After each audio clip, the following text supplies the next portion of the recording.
กองประชุมเสวนาการดำเนินธุรกิจของรัฐวิสาหกิจไฟฟ้าลาวที่ติดพันกับการปรับปรุงโครงสร้างราคาไฟฟ้าใหม่ปี 2025-2029 อยู่แขวงพุ่งสลีตอนเช้าของวันที่25มิถุนายน 2025 นี้ที่ห้องประชุมสั้น5สำนักงานปกครองแขวงพุ่งสลีโดยการเป็นประธานของท่านวิศรเหล่าเมาห้องเจ้าแขวงพุ่งสลีผู้นำโครงเขตเศรษฐกิจคันแขวงมีฐานปริญญาเอกอาคมเดชวงไส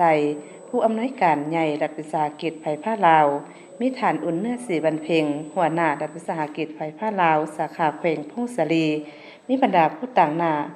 สภาประชาชนแขวงภายในการอมขังแขวงสภาการค้าและอุตสาหกรรมแขวงองค์การเทียบเท่ากองบัญชาการปกสแขวง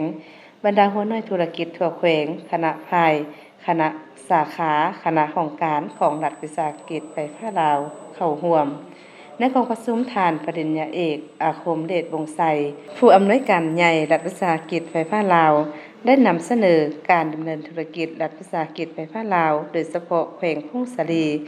ทั่วแขวงมีไฟฟ้านำไส้364บ้านเท่ากับ 72.37 ส่วนห้อยมีไฟฟ้าใช้แล้ว25.612 ครัวเรือนเท่ากับ 68.76 ส่วนห้อยการขยายตัวของไฟฟ้าลาวเคียงคู่กับสังคมโครงสร้างบริหารของไฟฟ้าลาวเพื่อสนับสนุนการสนองไฟฟ้าลาวมีทั้งหมด19สาขามีศูนย์บริการลูกค้า152ศูนย์มีพนักงานทั้งหมด 5,600 กว่าคนเฮ็ดเวียกบริการซ่อมแปลงและคุ้มครองระบบไฟฟ้ารวม70ส่วนห้อยของพนักงานทั้งหมด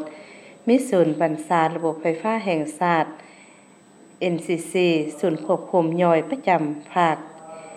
LCC และแผนกระบบส่งประจำภาคเฮ็ดเวียกซ่อมแปลงบำรุงรักษาศูนย์บริการ Call Center และ EDL Mobile Application ให้บริการมีระบบคุ้มครองใบบินระบบสื่อสารและหน่วยงานสนับสนุนเฮ็ดให้เวียกปิ่นออมรัฐวิสาหกิจไฟฟ้าลาวเป็นรัฐวิสาหกิจที่ดำเนินธุรกิจภายใต้การชี้นำของรัฐบาลโดยถูกมอบหมายให้ปฏิบัติ2หน้าที่สำคัญให้การบริการและสนองไฟฟ้าแก่สังคมอย่างทั่วถึงและเพียงพอดำเนินธุรกิจซื้อขายไฟฟ้าเพื่อเป็นฐานรายรับที่มั่นคงให้กับรัฐบาลและทิศทางการดำเนินธุรกิจของไฟฟ้าลาวในต่อหน้าเฮ็ดให้การบริหารและดำเนินธุรกิจมีความโปร่งใสมีประสิทธิภาพตรวจสอบได้เพื่อสร้างความเชื่อมั่นให้กับทุกภาคส่วนสร้างความมั่นคงทางด้านพลังงาน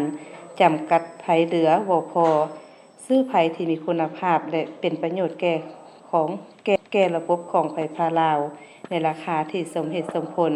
ลดราคาเฉลี่ยรวมของการซื้อไฟให้ต่ำลงการลงทุนใหม่ต้องรับประกันให้มีประสิทธิผลสร้างรายรับอื่นจากค่าแรงของไฟฟ้าลาวเพื่อบ่ให้ราคาขายไฟภายในประเทศสูงเกินไปจากนั้นผู้เข้าร่วมกองประชุมมีความเห็นเปลี่ยนความคิดความเห็นจากกงไปกงมา